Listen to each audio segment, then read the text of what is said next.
pedindo permissão aqui para gravar. Vai nos falar sobre eutanásia e penologia segundo a doutrina espírita. Por favor, companheiro, com a palavra. Obrigado.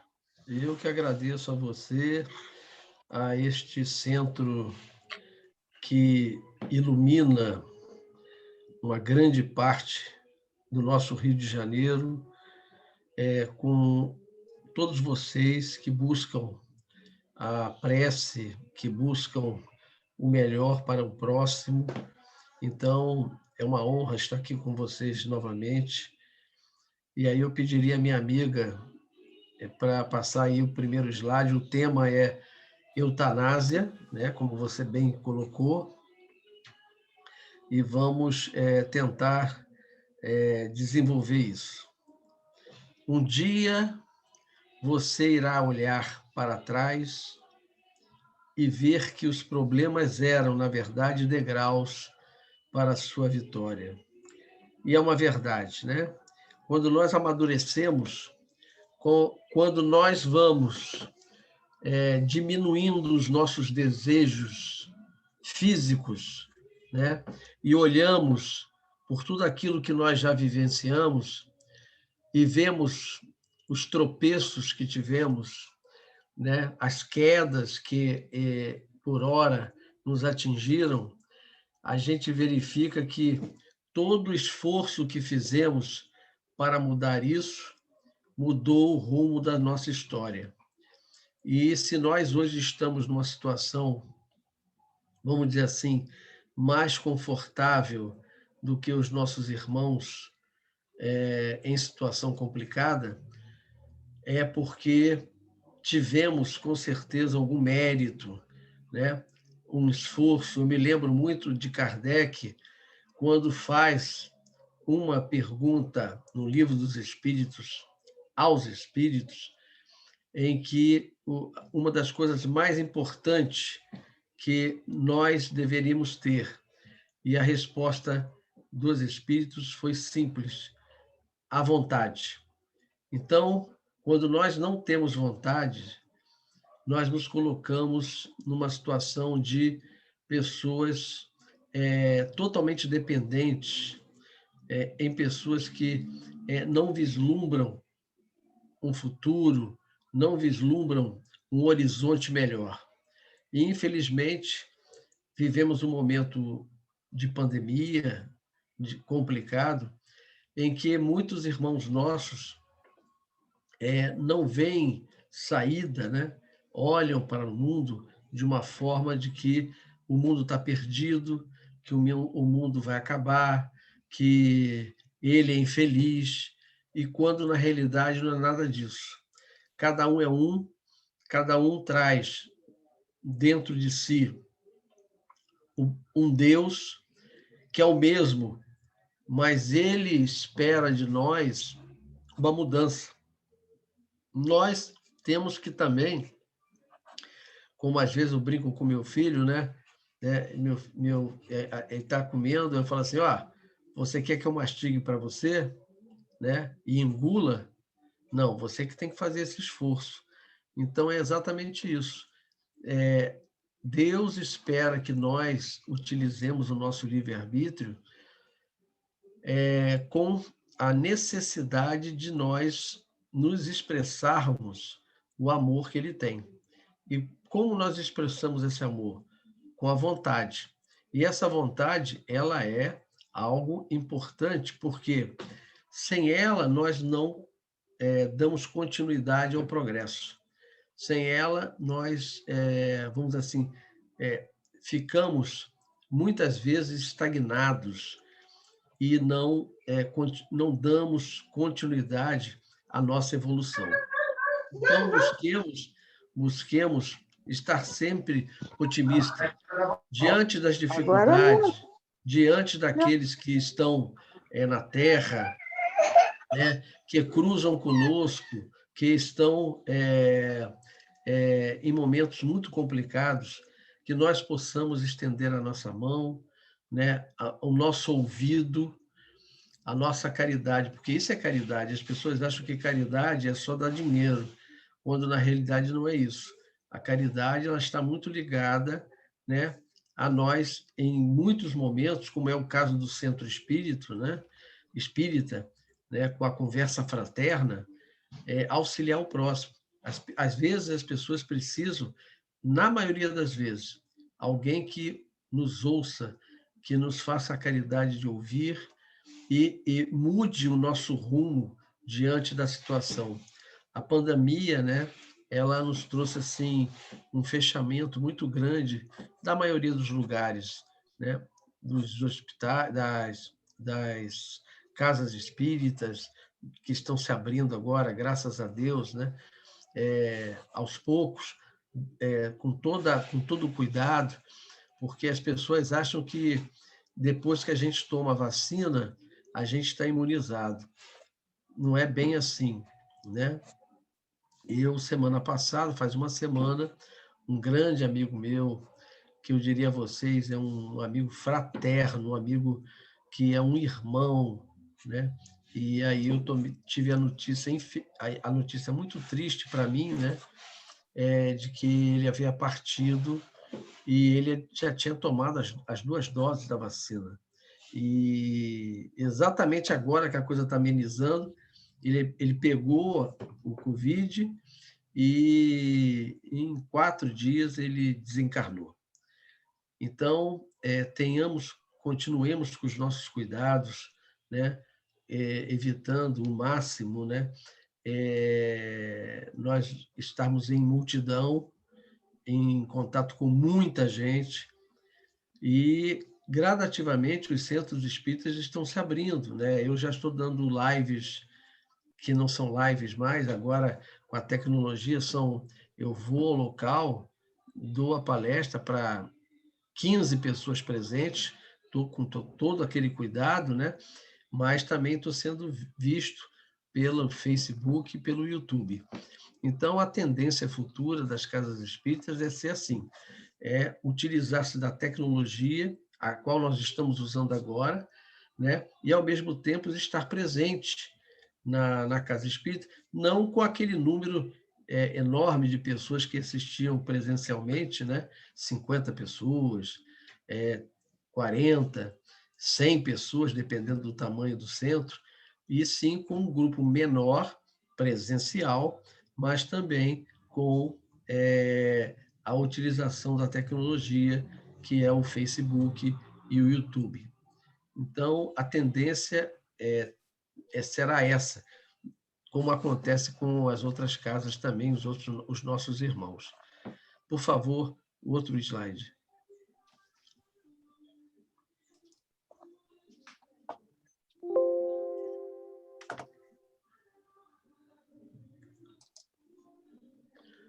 Então, como eu falei para vocês, o tema, né, é o tema da eutanásia, né? Então, diz assim, na questão 953, quando é perguntado, né, Kardec pergunta, quando uma pessoa vê diante de si um fim inevitável e horrível, será culpada de abreviar de alguns instantes os seus sofrimentos, apressando voluntariamente sua morte? E aí vem a resposta dos espíritos, né? É sempre uma falta de resignação e submissão à vontade do Criador. E aí ele pergunta: é sempre culpado aquele que não aguarda o termo que Deus lhe marcou para a existência? E quem poderá estar certo de que, malgrado as aparências, esse termo tenha chegado, de que um socorro inesperado não venha no último instante? Então, ele coloca aqui essas situações, né? Situações complicadas em que a gente acaba vivenciando.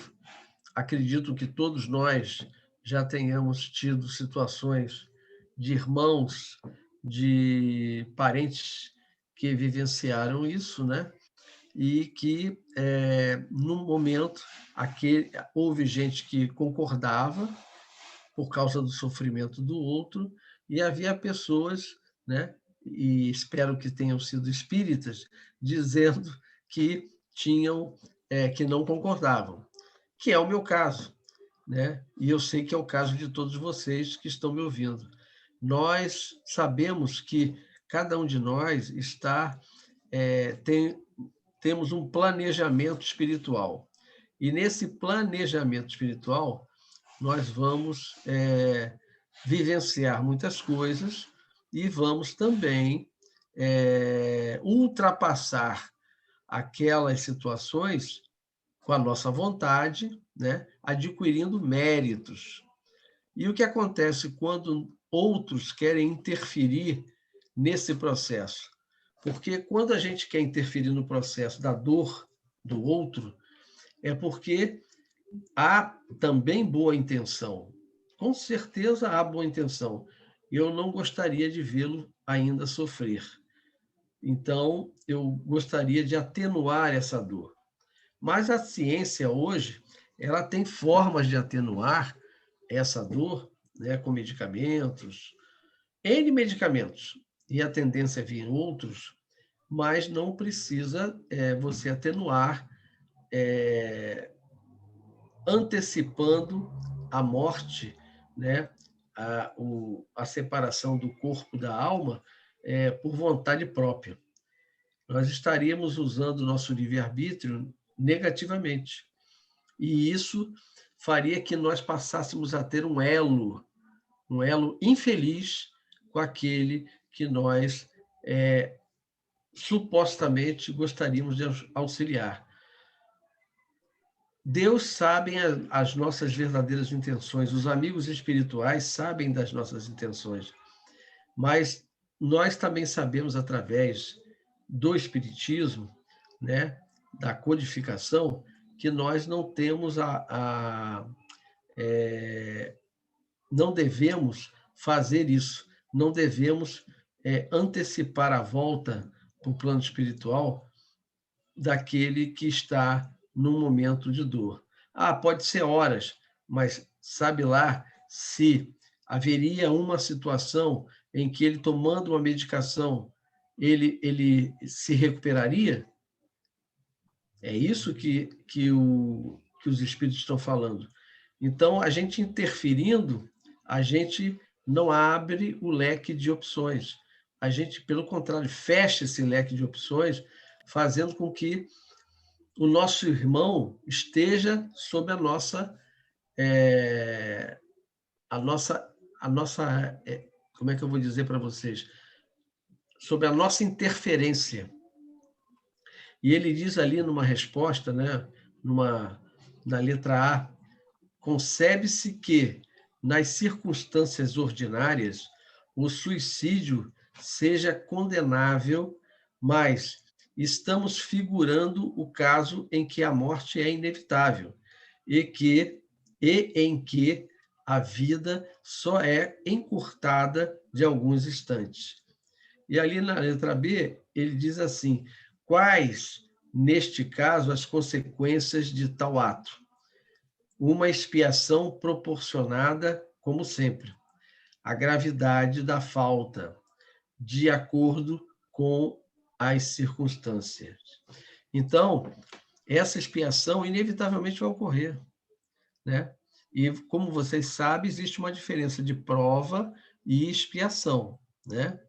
O indivíduo vai expiar, né, aquele momento final, né, em que nós interferimos, e por achando que havia uma necessidade de interferir em função da dor que aquele indivíduo passava, vai gerar uma ação disso aí, que será a expiação.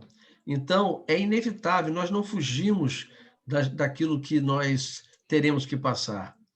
Abreviando ou não, nós numa outra encarnação, teremos que passar por aquela situação.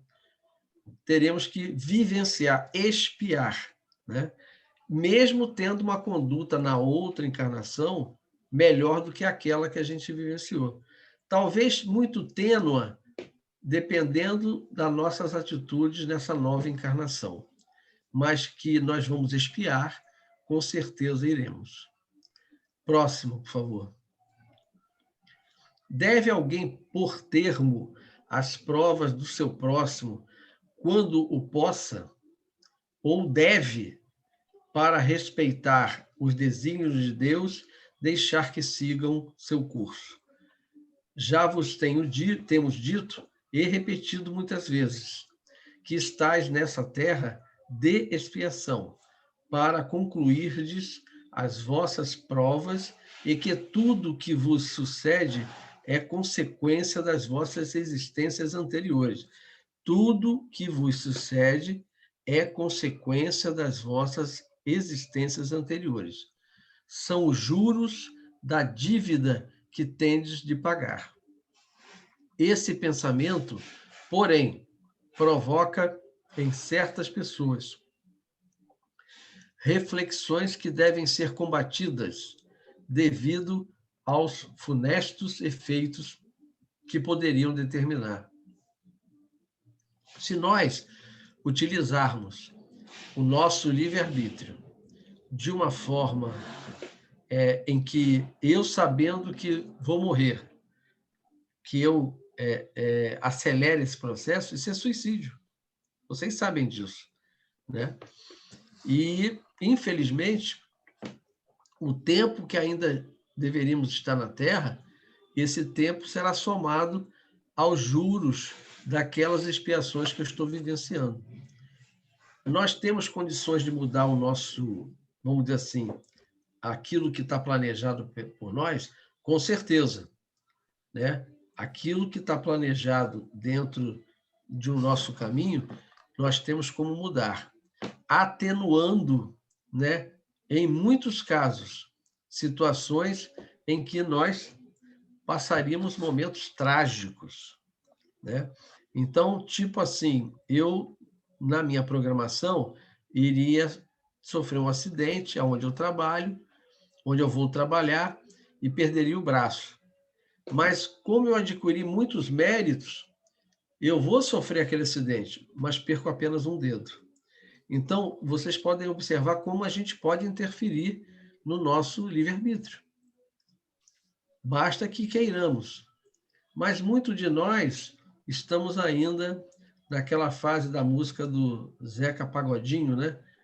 Deixa a vida me levar, deixa a vida me levar, vida leva eu. E aí, infelizmente, nós não tomamos decisões, não mudamos os nossos rumos. E aí, quando vem a situação, passamos por ela, né? Perdemos o nosso braço.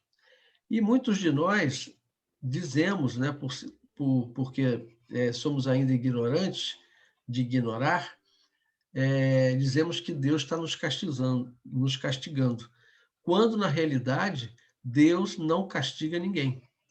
Deus nos ama apaixonadamente, a todos. Seja o infrator, seja aquele que sofre a infração, não há distinção. Todos nós somos amados, a ponto de Jesus dizer que não passaria nem uma iota, nem uma vírgula, né? E todos são ovelhas dele. Então, temos que entender esse processo e entendemos cada vez mais, principalmente porque a doutrina espírita, né, vem nos socorrer e mostrar que, por muitos erros que cometemos, nós teremos muitas oportunidades para refazer esses caminhos, graças a Deus. A Terra está passando por momentos complicados, né? Mas esses momentos complicados são para uma limpeza geral. Eu me lembro, e é muito interessante isso, com relação a Bezerra de Menezes, porque eu, por exemplo, que vou hoje mesmo, né, a partir das 7 da noite, às 19 horas, entregar comida nas ruas com a minha esposa e um grupo, que nós fazemos isso, vocês sabem, eu já falei, fazemos isso assim porque queremos fazer, independente do Lar de José, que é um centro que faz também, né, a sua contribuição, independente do SEASA, que também faz a sua ajuda. Eu sei que todos nós fazemos isso, mas nós tomamos para nós, queremos uma independência também de fazer. E é muito interessante, né, porque Bezerra de Menezes fala numa das suas colocações, ele diz assim, que nós não deveríamos e não devemos fugir, não devemos sair daquilo que nós nos propomos, porque mais tarde a espiritualidade vai informar o porquê dessa coisa toda que está acontecendo. E é muito interessante, e que eu vejo isso na rua, são as pessoas, né, que vêm apanhar a merenda, né, conosco, pessoas sem máscaras, pessoas vivendo na imundície, né, que levam dias, às vezes até meses, para tomar banho. Então, com toda essa falta de higiene, né, com essa problemática orgânica alimentar desses irmãos, eles estão aí. Porque vocês veem como esse vírus ele é seletivo. Porque se ele não fosse seletivo, né, as primeiras pessoas dizimadas são aquelas que estão abandonadas, são aquelas que estão nas ruas, né, vivendo exatamente em ambientes que propicia a proliferação de vírus, de bactérias. E não é assim que a gente vê pessoas como esse é meu amigo, né, uma pessoa culta, uma pessoa que trabalhou, uma pessoa que tinha o seu negócio, trabalhava no seu negócio, né, criou a família com o seu negócio, tinha o seu apartamento próprio, e ele partiu. E essas pessoas continuam nas ruas. Então, esse vírus, ele é um vírus seletivo. E é necessário a gente se manter no nosso posto, fazermos a nossa parte, porque se nós formos uma dessas pessoas que estaríamos no projeto de irmos embora, né, nós podemos estar mudando o nosso rumo em função da caridade que nós estamos fazendo. Não precisa ir lá, é você doando de si em algo ligado aos irmãos. Então, isso, muitas vezes, no nosso planejamento, muda toda a rota, né? Olha, você está programado a desencarnar na pandemia e não desencarna, porque você é útil, porque você tem realmente uma função. Eu me lembro do Chico, do Divaldo, né? O Chico teve infarto, o Divaldo também teve outras doenças, e na programação, por exemplo, do Divaldo Pereira Franco, ele era para ter desencarnado com 40, 45 anos. E pelo bem que ele proporcionou aos irmãos, e até hoje ele faz isso, ele foi poupado. Ele está aí, está ainda conosco, graças a Deus, né? Então, nós podemos sim mudar a nossa rota se nós também tivermos vontade de continuar em frente no auxílio a quem necessita. O próximo, por favor. Será lícito abreviar a vida de um doente que sofra sem esperança de cura? E aí vem uma outra pergunta. Um homem está agonizante, presa de cruéis sofrimentos. Sabe-se que seu estado é desesperador. Será lícito pouparem-se-lhe alguns instantes de angústias, apressando-lhe o fim? E os espíritos dizem: quem vos daria o direito de pré-julgar os desígnios de Deus? Não pode ele conduzir o homem até a borda do fosso, né, do precipício, para daí o retirar, a fim de fazê-lo voltar a si e alimentar ideias diversas das que tinha? Ainda que haja chegado ao último extremo um moribundo. Ninguém pode afirmar com segurança que lhe haja soado a hora derradeira. A ciência não se terá enganado nunca em suas previsões. Esse caso eu me lembro muito interessante, é um caso real que aconteceu com uma amiga minha.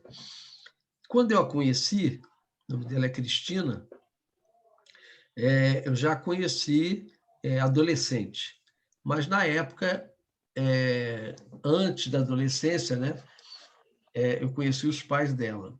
E quando ela nasceu, ela vinha com uma doença muito dolorosa. E os médicos disseram que ela ia viver, teria mais 6 meses de existência. Os pais são espíritas. Esses 6 meses de vida se transformaram, para que vocês tenham uma ideia. Ela chegou a se formar em advogada. Se formou em advogada, dava consulta, e, obviamente, num determinado momento, né, ela teve que voltar.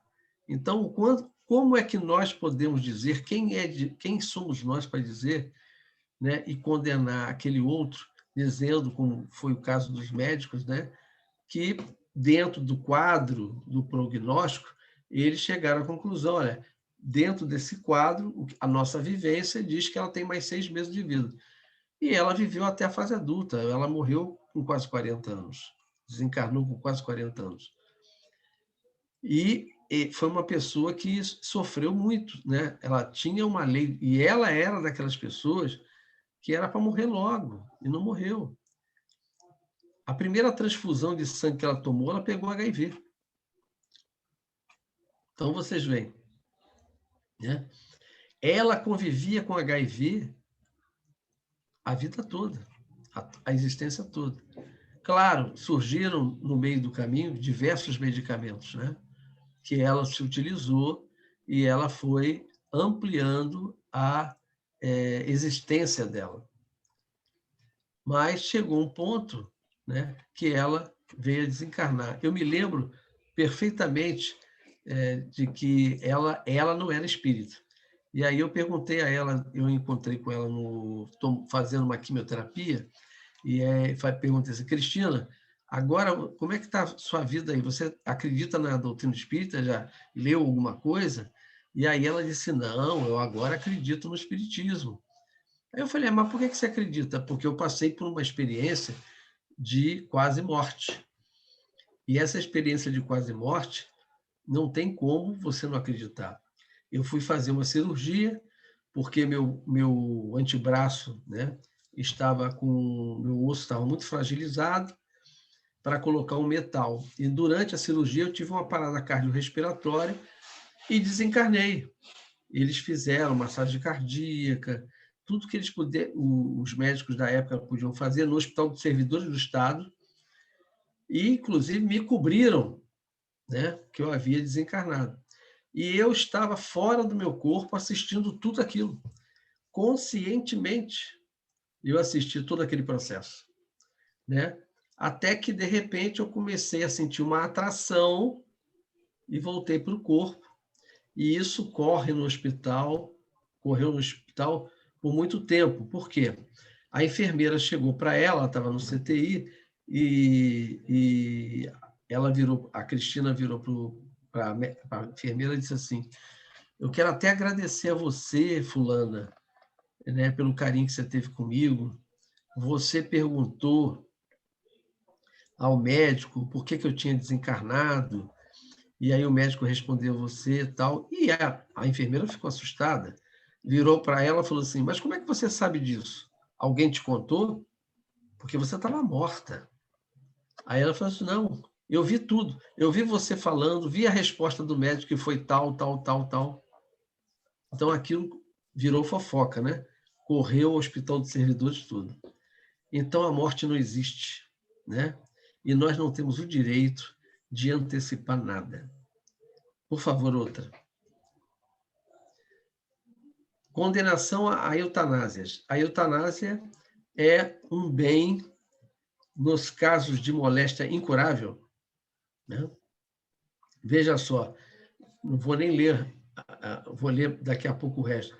Antigamente, nós só tínhamos 2 medicamentos para HIV, que era o AZT e o DDI, que a gente chamava de Videx.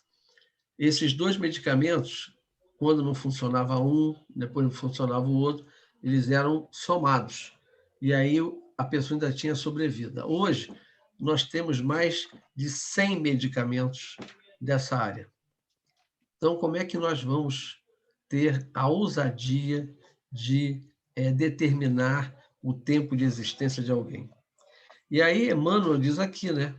O homem não tem o direito de praticar a eutanásia em caso algum, ainda que a mesma seja a demonstração aparente da medida certa. A agonia prolongada pode ter finalidade preciosa para a alma e a moléstia incurável pode ser um bem como a única válvula de escoamento das imperfeições do espírito em marcha para a sublime aquisição de seus patrimônios da vida imortal. Além do mais, os desígnios divinos são insondáveis e a ciência precária dos homens não pode decidir nos problemas transcendentes das necessidades do espírito. Emmanuel falou isso. E aí vejamos mais uma coisa. O Dr. Paulo Frutuoso, médico oncologista e espírita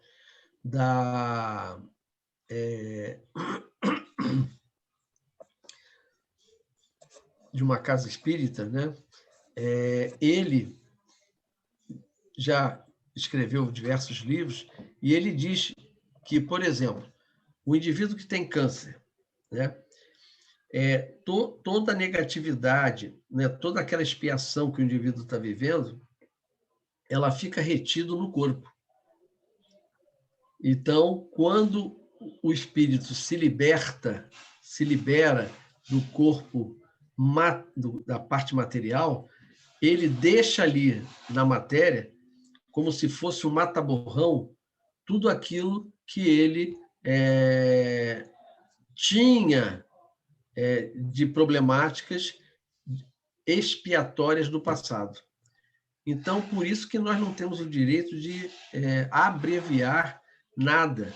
Ah, mas ele está em coma há 3 anos. Eu conheço muita gente que ficou em coma 5 anos e voltou. Voltou lúcido. Voltou lúcido. Então, existem livros, inclusive, de um neurocirurgião que ele ficou 2 anos em coma.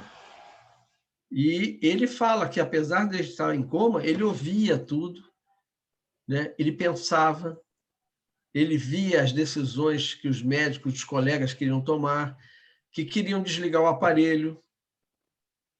E aí ele volta, né? Volta e está bem, muito bem, né? E ele escreveu um livro nos Estados Unidos, aí vocês veem, né? Aonde as coisas surgem, né? Aqui é a terra da doutrina espírita, né? Mas lá nos Estados Unidos, quantos irmãos nossos na ciência estão colocando livros, né, falando do espiritismo de outra forma, né? Porque eles não usam a palavra espiritismo, mas usam os fenômenos, porque muitos também passaram por esses fenômenos, vivenciaram esses fenômenos. Então, vocês veem o quanto é importante pessoas neutras reafirmarem aquilo que Kardec, no século XIX, falou. Outro, por favor. Então, a eutanásia nunca, né? É o que nós estamos falando aqui. As enfermidades são resultado do estágio primeiro da evolução, em que a Terra se encontra. Por isso, realizam o seu mistério, invitando a criatura ao estudo da fragilidade carnal, de modo a entender e respeitar-se como ser espiritual que é, em aprendizagem temporária na escolaridade terrena. Cada instante de vida de um paciente é-lhe valioso, porque ele pode constituir chamamento para despertar os sentimentos mais elevados, dando-se conta dos objetivos essenciais da existência. Outros, sim, os sucessos felizes ou inditosos que têm curso nas vidas são efeito inevitável dos atos pretéritos realizados nas reencarnações passadas. Então, tudo aquilo que a gente faz, mesmo sabendo que vai desencarnar, né? Tudo tem um propósito, nada se perde, né? Tudo vai se transformando em benefício próprio.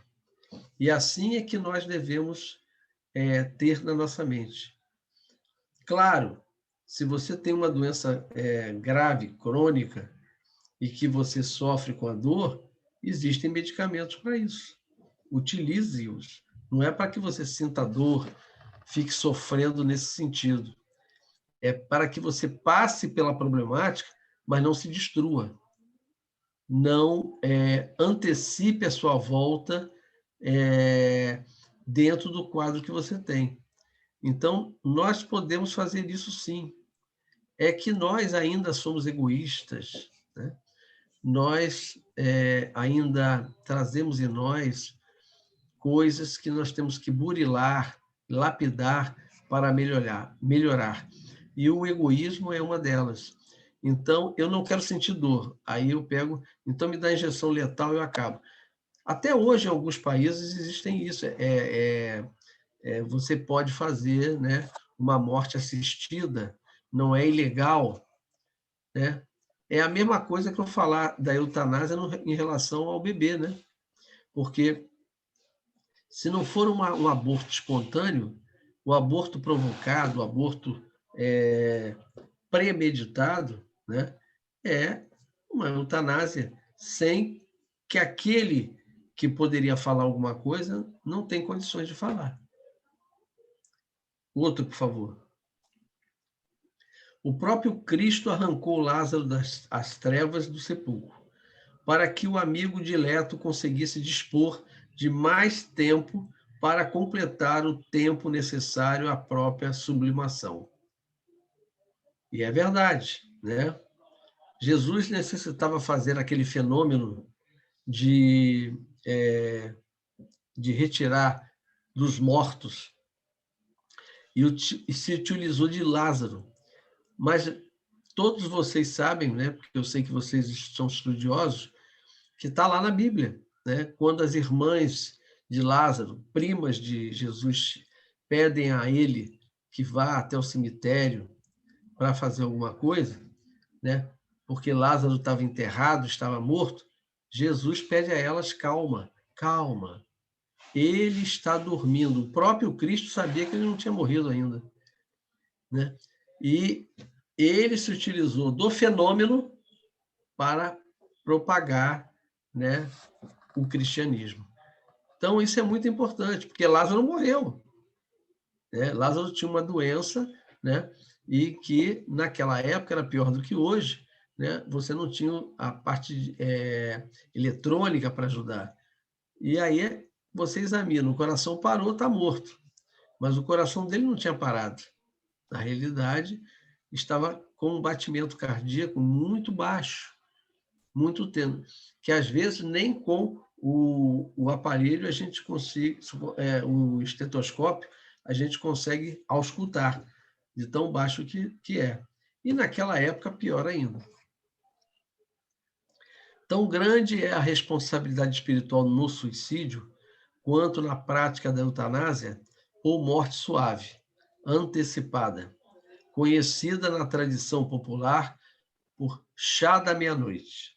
O suicídio ou autoextermínio constitui, sob o ponto de vista do espiritismo, uma das mais sérias infrações às leis da vida. Por ele, corta-se o fio da existência. É assim, crime gravíssimo ante os códigos da vida imortal. E é interessante que isso não é só do Espiritismo, isso vem do catolicismo. Tanto é que o suicida no catolicismo não tinha direito à missa, não tinha direito à missa de sétimo dia, missa de mês. Então, vocês veem as punições, né, vindas da terra e as punições que ocorriam na realidade. Então, todas as religiões falam disso. Então, quando nós atenuamos a nossa jornada, né, a nossa estrada, nós só estamos adiando um problema. A verdade é essa. Se eu encurto a minha existência hoje, eu estou, em vez de diminuir, somando as situações. Eu tenho uma amiga que ela desencarnou mais ou menos uns 2 anos, e eu estive com ela no final nos momentos finais, né? Fui ler o Evangelho para ela, dei um passe nela e disse para ela: "Você está bem, Terezinha?" E ela disse: "Eu estou ótima." E morreu suavemente, né? E poderíamos ter diminuído a problemática dela? Poderíamos, né? Medicamento você compra aí em qualquer farmácia e faz. Absolutamente. Então, deixamos a coisa fluir. E aí, quando ela estava no enterro, quando eu estava no enterro dela, com a minha esposa tem mediunidade visual, a minha esposa a via ao lado do caixão, linda, plena, liberta, sorrindo, deu até um tchauzinho para a Isabela, né? Por quê? Porque ela cumpriu, né? Ela deixou ali no corpo todo o expurgo que ela precisava fazer. Outro, por favor. Muita vez, em nome da piedade, com a boa intenção de abreviar ou suprimir sofrimentos do enfermo e de seus familiares e amigos, a eutanásia é praticada, o que lhe não tira a feição de assassinato, né? De assassínio. Sem dúvida, boa é a intenção, porém, o espírita esclarecido jamais a perfilhará, por entender, acima de tudo, que o sofrimento cristamente suportado até o final da existência corporal pode representar o término, o epílogo de provas necessárias à criatura, com vistas à vida maior. É o que a gente fala. Ali pode estar terminando uma fase, aí eu vou lá, eu vou ajudar porque eu a amo. Se você a ama, deixa ela fluir até o seu final. À luz da doutrina dos espíritos, compreende que, no instante derradeiro, o socorro divino pode levantar o quase morto, restituí-lo à dinâmica da vida, graças aos infinitos recursos da espiritualidade superior. Quantas pessoas, vocês sabem disso, está num livro de um americano, né? Que ele fala sobre pessoas que aparentemente morreram, né? A causa da morte já estava morto e logo depois ele desperta. Então, quem de nós pode dizer, né? Pode querer fazer algo para, vamos dizer assim, encurtar o tempo daquela pessoa? Em nome do amor e da consolação, compreensíveis ante a intensidade do sofrimento, nas moléstias consideradas, sob o ponto de vista humano, incuráveis, não devemos subtrair do companheiro, em processo redentor, a oportunidade do resgate. E é verdade. Não vamos suprimir, né? Subtrair aquele tempo final, porque aquele tempo final, muitas vezes, é exatamente o ponto da necessidade dele para ele se libertar totalmente. Então, eutanásia está fora, com certeza. Próximo, por favor. Acabou? Acabou.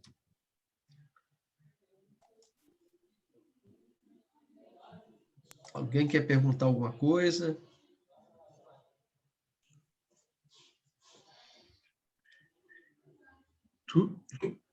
Tudo certo? Tudo certo, meu amigo. Então, olha, nós vamos agora para esse final, mas